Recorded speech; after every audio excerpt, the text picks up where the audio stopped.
네, 안녕하십니까. 바쁘신 가운데 잘해주신 언론인 여러분께 감사드립니다. 오늘 기자회견 진행을 맡은 전남 도의원 김진남입니다. 지금부터 더불어민주당 전남 광주 통합특별시장 민영배 예비후보님의 기자회견을 시작하겠습니다. 먼저 더불어민주당 전남 광주 통합특별시장 민영배 예비후보님의 입장문 발표가 있겠습니다.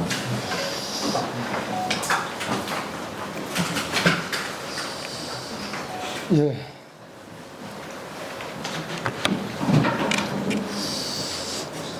제가 우선 회견문을 읽은 뒤에 질문이 있으면 그때 답하도록 하겠습니다. 존경하는 320만 전남 광주 통합 특별 시민 여러분, 민영배입니다. 오늘 저는 무거운 책임감과 뜨거운 가슴을 안고 이 자리에 섰습니다. 부족한 저를 더불어민주당 전남광주 통합특별시장 후보로 선택해 주셨습니다. 머리 숙여 감사드립니다.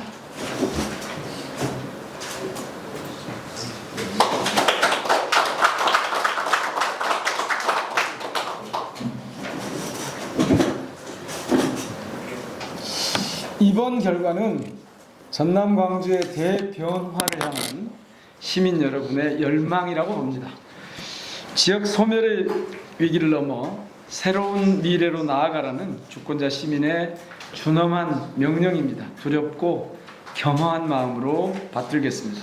사랑하는 특별시민 여러분, 통합은 새로운 기회입니다. 시민의 삶을 더 나아지게 만들 기회이고 전남 광주의 새로운 성장판을 열 기회이며 우리 청년들이 떠나지 않고도 마음껏 삶을 즐길 수 있는, 꿈꿀 수 있는 그런 고향을 만들어줄 기회이기도 합니다.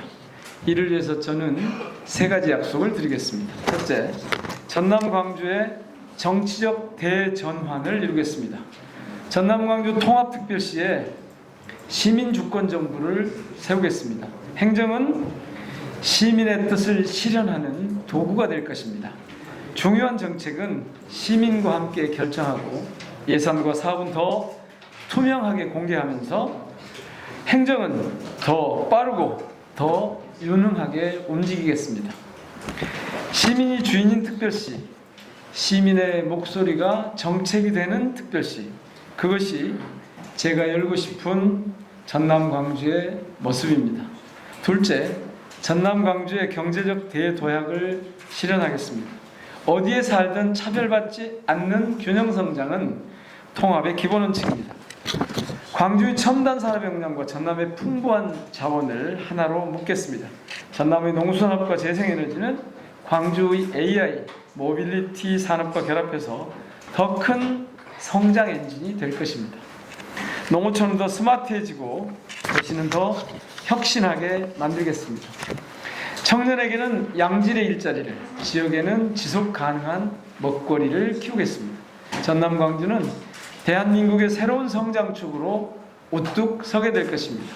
셋째, 전남 광주의 사회문화적 대번영을 이끌겠습니다. 전남 광주는 이미 위대한 정신과 문화적 자산을 품고 있습니다. 이제 그 자산이 시민의 일상적인 삶 속의 질로 이어지도록 하겠습니다. 누구나 품격 있는 문화를 누리고 촘촘한 복지체계 안에서 단 한 사람도 소외되지 않는 삶의 질 1등 특별시를 만들겠습니다. 전남 광주 정신이 대한민국의 보편적 가치가 되는 시대, 그 길을 앞장서 열겠습니다. 존경하는 시민 여러분, 지금 우리 앞에 놓인 통합의 길은 결코 쉽지 않을 것입니다. 다양한 이해관계가 충돌할 것이고 가보지 않은 길에 대한 불안감도 없지 않을 것입니다. 그러나 반드시 가야만 하는 길이고 성공시켜야 하는 길입니다. 전남 광주의 생존이 걸린 문제일 뿐만 아니라 대한민국의 미래가 달린 일이기도 하기 때문입니다. 저 민영배가 그 길의 맨 앞에 서겠습니다. 시민 여러분께서 제게 맡겨주신 이 역사적 책무를 단 한순간도 놓지 않겠습니다. 더 낮게 시민 여러분의 목소리를 듣겠습니다. 더 겸손하게 여러분들의 삶의 현장을 살피겠습니다. 더 치열하게 실적과 성과로 증명하겠습니다. 전남 광주는 대한민국의 미래를 새로 쓰는 역사적인 주인공, 이 새 역사의 주인공이 될 것입니다. 전남 광주가 대한민국 정치의 중심이 되고 성장의 중심이 되고 희망의 중심이 되도록 저 민영대가 온몸을 바쳐서 일하겠습니다. 대한민국 이재명, 전남 광주 민영대, 민영대는 합니다. 고맙습니다.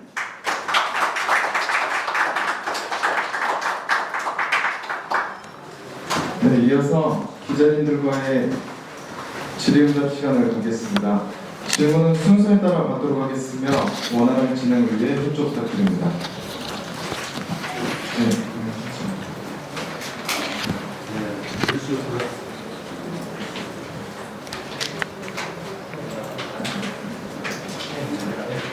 반갑습니다. 뉴스플러스 양준석 기자입니다. 어려운 경선 과정 이겨내고 여기까지 오신 걸 축하드리고요. 다만 이쪽 동북권 측에서는 광주라는 대도시, 그 전남이 그렇습니다. 흡수에 대한 우려가 있는 것도 좀 사실입니다.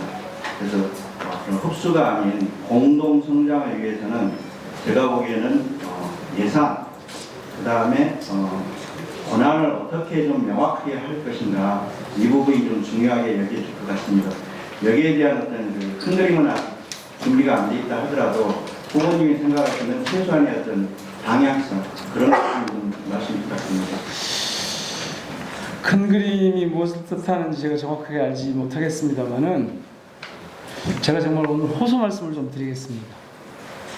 지금 우리는 광주와 전남이 동부와 서부가 구분되어 있는 구별짓기를 해야 되는 그런 상황을 혁파하려고 합니다. 그런 상황을 없애려고 합니다. 그렇기 때문에 우선 우리 안에 경계를 하루빨리 허물어야 된다고 생각합니다. 그런 관점에서 접근하면 사실 지금 하신 질문에 대한 답을 제가 하기가 아주 쉽습니다. 예산과 권한을 어떻게 명확하게 배분할 것이냐, 이것은 이미 법에 다 나와 있습니다. 저희들이 통합특별법에 나와 있습니다. 그러니까 지금 우리는 그냥 막연하게 이거 전남이 광주로 쏠려 들어가는 거 아니야? 이제 와서 제가 하나 공개하겠습니다. 대통령께서 처음 통합, 이재명 대통령입니다. 이재명 대통령께서 처음 통합 얘기를 꺼내셨을 때 제게 아직 이게 공론화가 되기 전입니다. 질문을 하셨습니다. 전남 광주 통합 가능성은 어떤가라는 질문이 먼저 있었고, 그 다음에 두 번째 질문은 이번 기회에 통합하는 건 어떤가라는 질문이었습니다. 그때 제가 단계적 통합론을 제시했습니다. 단계적 통합론은 선거 전에 통합에 대한 그림을 다 그리고 약속을 하자. 정치인들이 선거가 끝나면 바로 통합을 시작하자. 그리고 시장과 도지사를 뽑아서 통합이 이루어지게 되면 저는 어떤 역할이라도 하겠다. 그리고 만약 통합이 완성이 된다면 2030년에 통합 특별, 그때는 특별시인지 그런 이름은 없었을 때입니다만은 통합자치단체장 선거를 하자. 그렇게 마무리를 하자. 이게 제가 제시한 단계적 통합론입니다. 그렇게 말씀드렸던 이유는 첫 번째가 지금 말씀하신 그 이유 때문입니다. 전남은 광주로 빨려 들어간다, 쏠려 들어간다, 이런 위기의식이 있기 때문에, 그래서 광주가 먼저 나서면 안 되겠습니다. 전남이 먼저 나서야 하고, 특히 동부가 이걸 함께 거들어주면 훨씬 탄력이 붙을 겁니다. 이렇게 제가 보고를 드렸습니다. 그렇게 말씀드렸어요. 그런데 대통령 생각은 저보다 한 발 앞서갔던 것 같습니다. 그렇게 단계적으로 접근해서는 통합이 쉽지 않다고 판단하신 것 같습니다. 빨리 가자. 저는 그때 두 가지 전제가, 저 혼자서 전제가 있었습니다. 하나는 뭐냐면, 이렇게 빨리 가도 전남, 광주, 지금으로 치면 통합특별 시민들이 호응해 줄 것이다. 왜냐? 이재명 대통령과 정부에 대한 신뢰가 있기 때문에. 두 번째는 아마도 이런 신뢰 호응은 틀림없이 지난 80년간 지속되어 해방 이후 80년간 지속되어 사회적 차별, 소외, 경제적 수탈, 정치적 피흘림 이런 이 서러운 역사를 끊고 넘고 새로운 질서, 새로운 세상으로 나가고자 하는 그런 열망이 있을 거다. 그 중심은 이른바 경제 성장이다. 경제 발전이다. 그렇게 보면 이게 시차적으로 순차적으로 이렇게 가가지고는 이 기회를 만들기 어려워진다고 저는 봤고 그걸 대통령께서 판단하시고 바로 가셨던 것 같습니다. 이때 제가 생각할 때 중요한 또 하나의 전제는 뭐가 있냐면 그럴 경우에는 시민들이 호응한다는 것은 경계를 없앤다는 뜻입니다. 더 이상. 그러니까 이제 광주와 전남은 하나입니다. 광주도 사라졌고 전남도 사라집니다. 생각해 보십시오. 광주 같은 제가 이런 걱정을 했습니다. 아니 광주 전남을 합하면 광주시가 사라진다. 그러면 지금 광주라고 하는 이 대도시는 누가 관리하냐? 시가 없는데 제가 그 걱정을 했는데요. 제가 그 당시에 평소에 정무적 감각이나 판단이 괜찮은 보통 시민 한 분한테 물어봤습니다. 나는 사실 이게 좀 걱정일 것 같은데 그리고 광주에서도 그런 걱정이 실제로 있었습니다. 이렇게 말했습니다. 아니 광주가 더 커졌는데 광주가 더 넓게 마당을 쓰게 됐는데 무슨 상관이냐. 광주라는 말이 없다고 광주가 사라지는 게 아니다. 전남은 광주를 품어서 전남 광주 통합특별시가 됐는데 광주를 품었는데 무슨 상관이냐. 이렇게 말씀을 하셔서 제가 머리를 한 대 맞은 것 같았습니다. 내가 광주시장을 생각하고 있었기 때문에 광주시가 사라지는 것이 광주시를 일반시나 특례시 같은 걸로 만들어야 된다고 생각을 했는데 이미 시민들은 그렇게 만들면 옛날 전남 광주하고 뭐가 다르냐 여기까지 가 계신 겁니다. 그래서 지금 예산 권한 이런 것들은 명확하게 법에 지금 정해져 있는 대로 할 것입니다. 법에 정해져 있는 것에 몇 가지를 말씀드리면 우선 권한은 아직 조례가 제정되지 않았기 때문에 확실하게 말씀드릴 수는 없습니다만 굉장히 많은 특례 조항을 둬서 정부가 갖고 있던 권한을 통합특별시로 내려보냈습니다. 분산시켰습니다. 그런데 이것을 조례가 없는 상태에서 시군구로 다시 위임하거나 분산시킬 수 있는지 이건 좀 따져봐야 되는 부분들이 있습니다. 그래서 그거는 좀 살펴볼 거고요. 재정은 지금 재정 운용 방식이 통합특별시 이전에 광역시였던 지역과 전남 광역도였던 지역이 너무 다릅니다. 예를 들면 잘 아시는 것처럼 특별구역부터 하나만 해도 광주로는 광주시에 있는 구들 지금 앞으로 통합특별시의 구가 될 이 구들로는 직접 교부가 안 되고 광주시를 통해서 간접 교부 방식입니다. 전남은 전남도는 전남도대로 시군은 각각 시군대로 직접 교부를 합니다. 그런데 이 문제가 두 개의 제도가 하나의 행정단위 안으로 합해졌습니다. 이것도 빨리 저희들이 조례를 만들고 이 방안에 대해서 고민을 같이 해줘야 됩니다. 제가 지금 이것을 마음대로 결정할 수 없습니다. 제가 보기에는 이거는 어느 정도 절충을 하면 될 것입니다. 두 번째, 지금 각 시군에 아주 특별한 그런 규정을 뒀습니다. 그 중에 하나가 제가 이거는 반드시 집어넣어야 된다고 해서 특별법에 넣었는데요. 각 시군 구별로 하나 이상의 특화 산업을 지원할 수 있는 특례 조항을 뒀습니다. 그러니까 이것은 시군구가 자율적이고 주체적으로 운영할 수 있는 사업 영역이 존재한다는 뜻입니다. 세 번째, 지금 저희 특별법에는 불이익 배제 원칙이라고 하는 게 있습니다. 그래서 특정 지역에만 권한을 주고 특정 지역에는 안 준다거나 특정 지역에만 재정을 주고 특정 지역에는 안 준다거나 특정 지역에만 제도적 혜택을 주고 특정 지역에는 안 준다거나 이게 불가능합니다. 따라서 이제 우리가 더 이상 머릿속으로 아니 광주가 없는데 왜 광주에 빨려 들어간다는 생각을 합니까? 광주 없습니다. 이제 전남이 없습니다. 전남이 없는데 왜 전남이 어디로 빨려 들어간다? 우리 광주 전남은 하나의 특별시가 하나의 단위가 돼서 동등한 주체로 다 존재합니다. 가능하면 우리 머릿속에서 기초단체의 경계조차도 허물 수 있을 만큼 우리는 하나로 통합이 돼야 한다고 봅니다.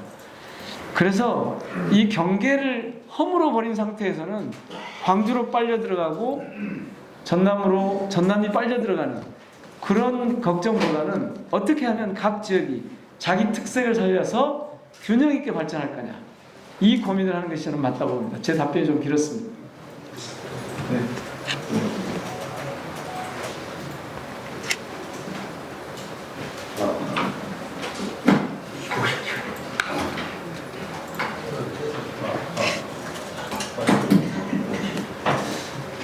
민영배 후보님 반갑습니다. 우리 민영배 후보님은 제가 좀 아는 분인데요. 저 해남산에 목포를 나오시고 또 전날고에서 저는 무기로서 근무했고 선생님은 민영배 선생님께서 후보께서는 전날고에서 젊을 때 같이 활동했던 그런 기억이 있습니다. 저는 기억을 못하신 거는 모르겠는데 저는 유홍천입니다. 데일리 타임즈. 어째 기억을 못하겠습니까? 네. 그건 이제 서론이고요. 오늘 혹시 기자회견은 시간이 아주 촉박합니까? 어쨌습니까? 예, 조금 시간 지금 뭐 있습니까? 명료하게. 조금 길게 하려고 그러니까 이제 저희가 좀 제대로 하려면 질문을 가능하면 30초나 1분 이내로 해주시고 저도 답변을 짧게 하고 이러면 여러분이 할 수 있을 것 같습니다. 네. 제가 질문을 드리고자 한 것은 네. 아주 중요한 문제에서 좀 길게 하려고 했는데요. 네네. 반도체 팹 유치에 대해서 정부권에 와서 오셨으니까 네. 후보님의 구체적인 구상을 가지고 알 수가 없어요 지금까지. 그래서 그것에 대한 구상이 있으면 어떤 것이냐.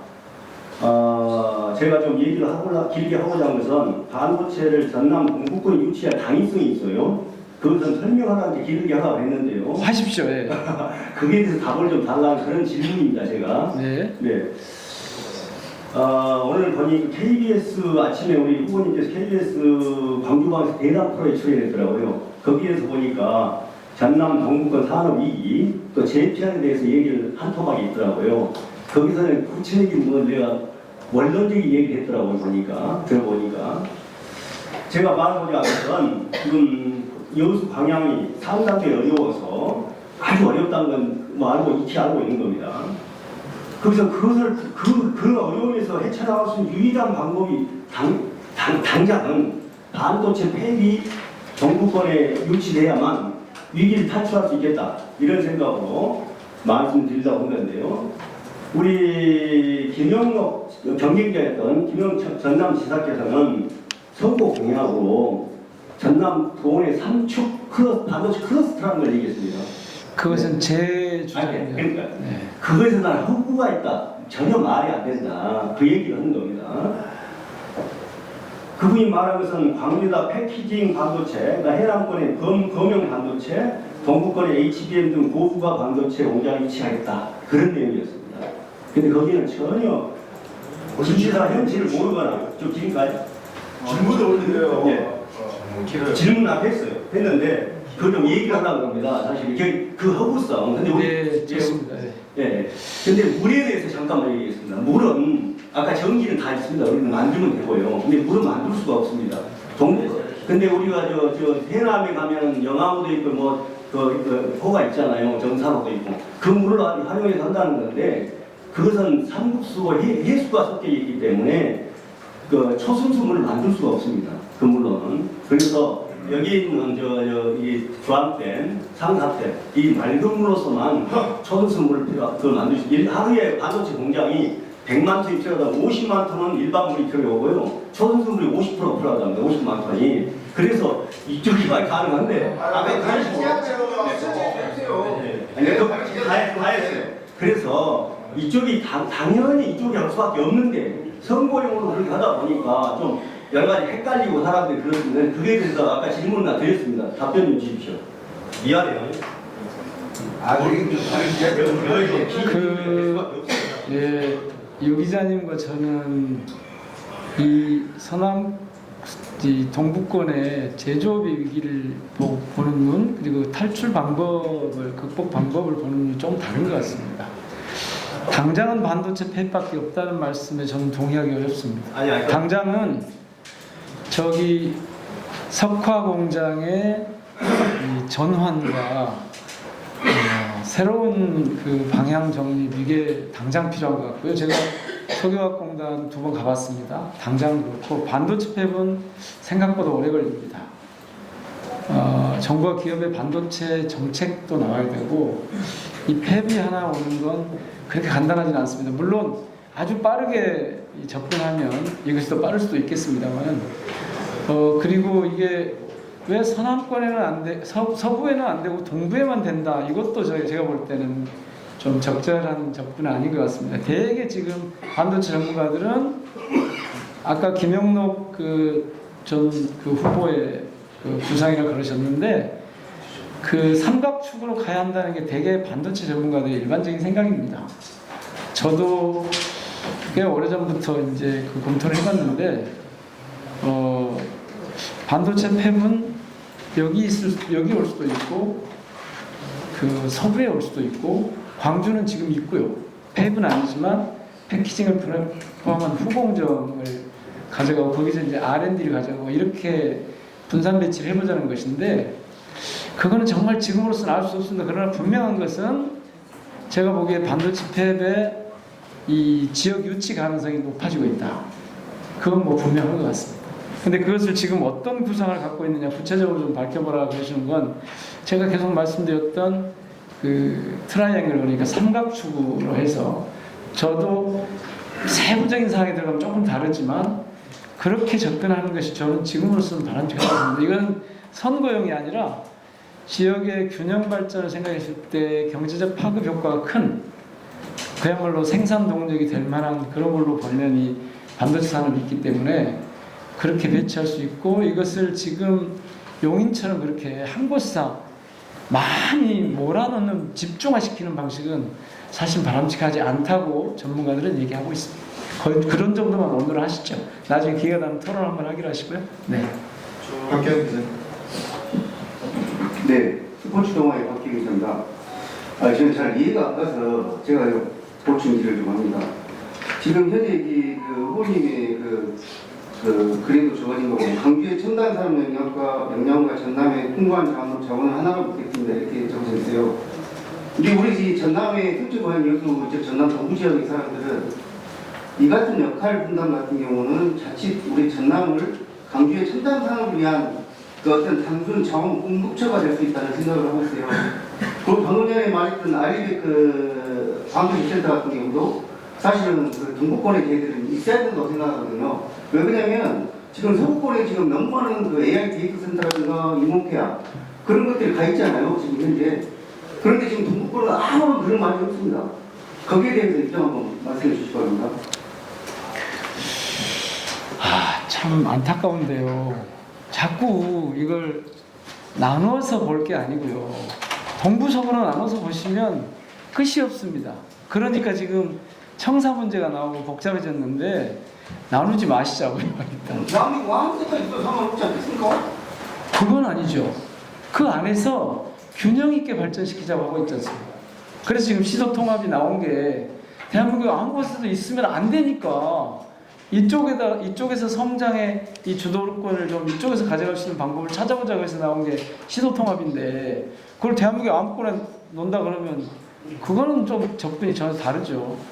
지금 이게 절대선이다라고 얘기하는 방식보다는 이런 특징이 있고 이런 조건이 있고 이런 환경이 되니까 이것은 이쪽이 적절하겠다. 그런데 이쪽은 다른 조건과 다른 환경이 있으니까 이런 분야를 좀 특화시키면 좋겠다. 이렇게 접근하는 게 저는 맞다고 봅니다.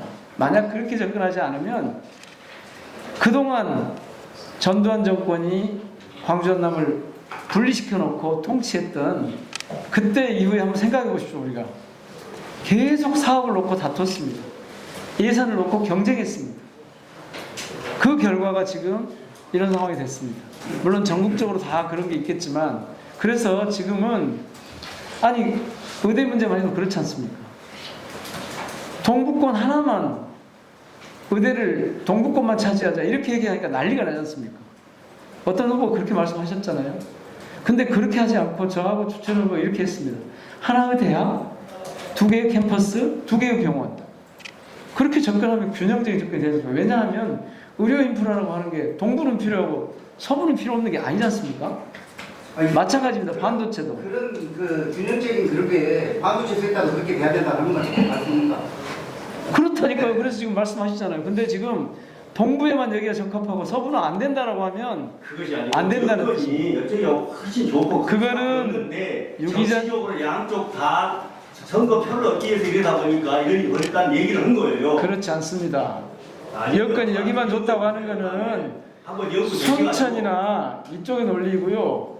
제가 논리가 그런 논리가 아닌데 아니 재생에너지가 저쪽이 훨씬 풍부하지 않습니까? 이분법적으로 생각하면 동서를 내가 지금 나오냐? 그러니까 그렇게 하시 토론장이 아니 그러니까 저는 어쨌든 아니 반도체 팹을 생각하면 여기가 주암하고 좋다 그러시는데 그러면 나중에 광주 시민들의 식수는 어떻게 합니까? 이를테면 그래서 그런 문제들이 다 있기 때문에 저쪽은 반도체 팹을 유치하는데 저쪽이 훨씬 유리하다고 생각합니다. 왜냐하면 이른바 바로 인근에서 생산해서 재생에너지 생산해서 바로 쓸 수 있다. 이쪽도 말씀하시거든요. 여수 앞바다에서 풍력하면 된다. 근데 사실 그게 계획만 돼 있지 아직 어디가 먼저 이게 될지 모르는 상태예요. 그리고 여기는 이 재생에너지 가지고 석유화학이나 제철에 공급해야 될 어마어마한 재생에너지가 또 필요한 것이기도 합니다. 그렇게 따져버리면 저쪽이 낫겠다 이렇게 되니까 이걸 정치적인 이유 때문이 아니라 실질적으로 균형 있게 발전시킬 필요가 있습니다. 그쪽 환경에 맞는 산업과 맞는 분야를 가지고. 그래서 이것은 단순히 정치적인 그런 건 아니고요. 제가 사실은 이렇게 말씀드리는 게 아니고 전문가들이 되게 지금 그렇게 합니다. 그러니까 광주에서 R&D 중심으로 하고 후공정 패키징하고 이쪽에 양쪽에 반도체를 하는데 좀 반도체가 무수히 많지 않습니까? 한쪽은 이른바 소품종 대량 생산 쪽으로 가고 한쪽은 다품종 소량 생산 쪽으로 가자. 그런 특색 있는 반도체 팹을 해보자고 하는 게 지금 전문가들이 제게 제기한 방안입니다. 저하고 그 대목에서 그 김영록 지사님이 크게 다르지 않은 게 그런 것 때문입니다. 그래서 이것을 어느 한쪽에서만 완전하게 이쪽만 해야 된다라고 주장하기 시작하면 해법을 찾기 힘들다. 그럼 우린 또 싸운다. 그래서 드릴 말씀입니다. 예. 네. 한 말씀. 예. 저는 강주면 양홍렬입니다. 먼저 치열한 과정을 거쳐서 더불어민주당 전남 광주 특별시장 후보로 축하드립니다. 고맙습니다. 균형 발전 말씀하시는데요.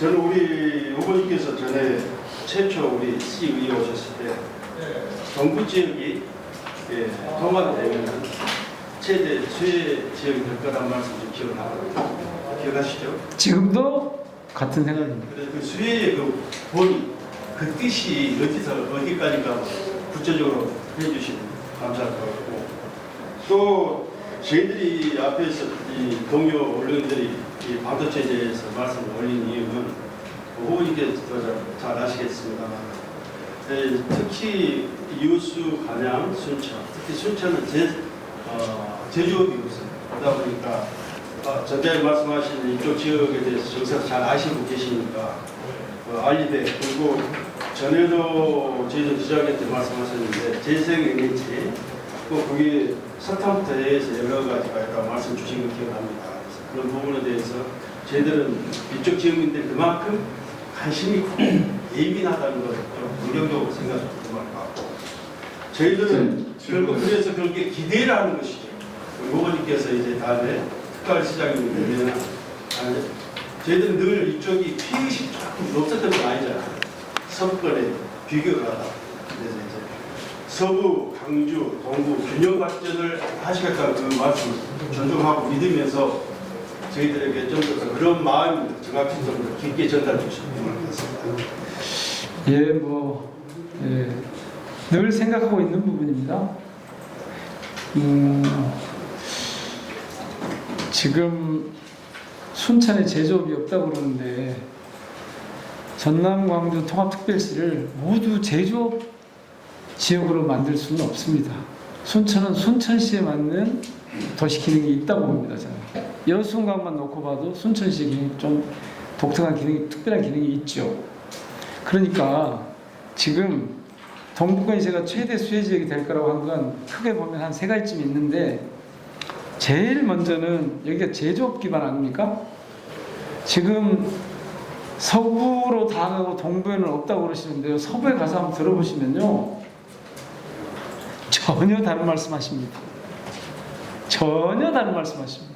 아시잖아요. 이쪽이 제조업 생산의 70%가 넘습니다. 전혀 다른 말씀을 하십니다. 그리고 서부 분들은 지금 말씀하시는 거하고 딱 반대로 말씀을 하십니다. 그래서 심지어는 오죽 없어가지고 도청 하나 왔는데 라고 표현하거든요. 이쪽에서는 그쪽으로 도청까지 갔지 않냐 이렇게 말씀을 하십니다. 자, 이 대목에서 우리가 좀 주목해야 될 것은 이쪽이 갖고 있는 특색을 살리는 데 있어서 가장 강점이 뭐냐, 그리고 이걸 통해서 성장의 동력을 마련하고 있을 때 뭐냐. 저는 그 점에서 이쪽이 제조업 기반이기 때문에 굉장히 강력한 그런 성장 엔진을 장착할 수 있다. 반도체 생태계를 포함해서 그런 차원에서 말씀드린 겁니다. 그거 말고 2-3가지 더 있는데 길어질 것 같으니까 여기까지 하겠습니다.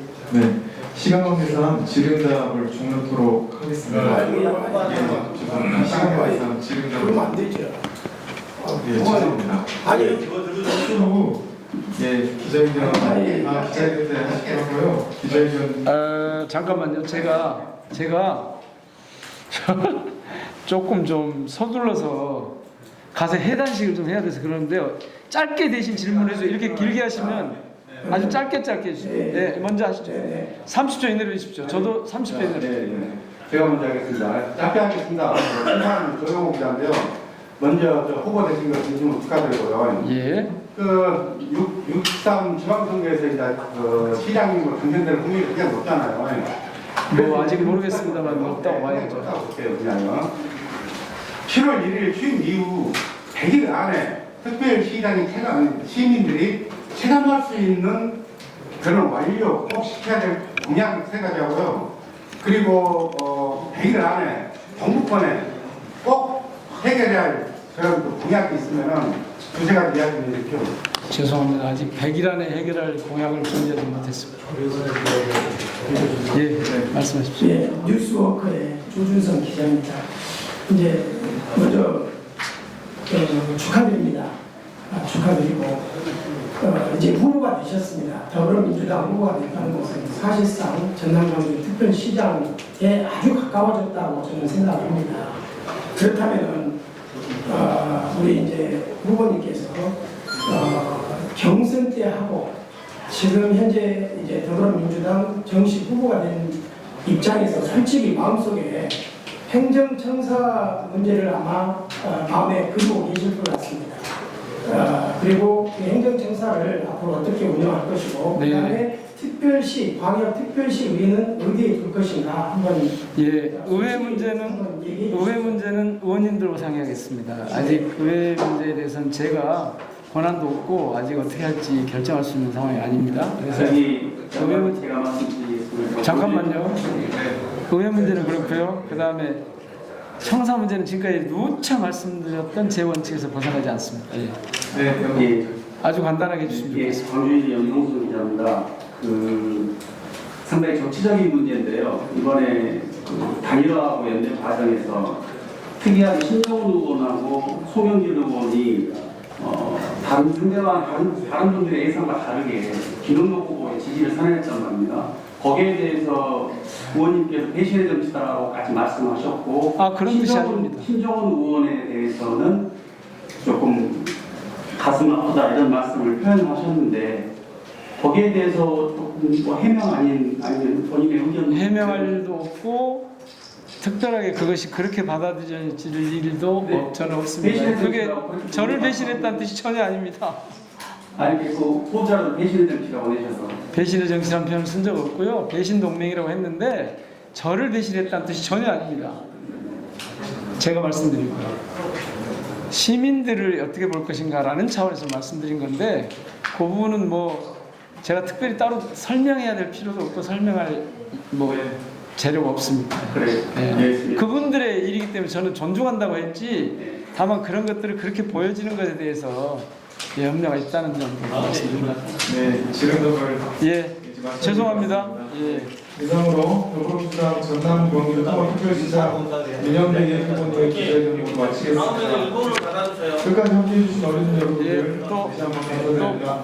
오늘은 제가 보고 드리고 인사드리고 그러려고 온 것이기 때문에요. 조금 좀 차분하지 못한 점을 양해해 주시면 좋겠습니다. 고맙습니다. 너무 무릎하고 끝났다니까. 그렇군. 다음에 이번에 해주세요.